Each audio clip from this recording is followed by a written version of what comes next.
ঘুম থেকে উঠেছি, গলা খারাপ, শরীর খারাপ, চা খাবো এখন, যা দেখা হচ্ছে একটু পরে।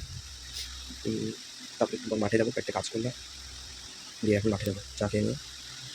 গলা প্রচণ্ড খারাপ, প্রচণ্ড। আচ্ছা। মাঠের দিকে আর বাইরে বেরোলাম, গরম লাগছে, হাওয়া তো সেরকম দিচ্ছে না, এখন থেকে মাঠের দিক দিয়ে কী হবে, আমার গলা প্রচণ্ড খারাপ, আর ভালো লাগছে না।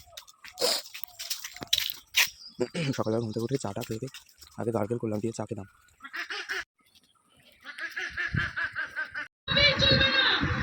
কী হচ্ছে, হাওয়া দিচ্ছে তো সুন্দর, কারেন্ট নেই। আমার দুপুরে ভাত টাত খাওয়া হয়েছে, এখন 3টা বাজে, 3:30 বাজে। আমার প্রচণ্ড শরীর খারাপ, মাঠের দিকে আসলাম ছাগল নিয়ে, রোদ উঠছে, বৃষ্টি কিছুক্ষণ আগে বন্ধ হয়ে গেল, আর ছাগল নিয়ে আসলাম মাঠে।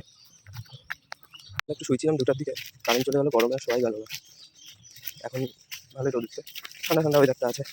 আর দুপুরবেলা মাঠ থেকে বাড়ির দিকে এসেছি, মাঠের দিক থেকে একটু বাড়ির দিকে এসেছিলাম, কারণ আমার যাতে মাঠের দিক ছাগল বাড়িতে চলে এসেছে। কারণ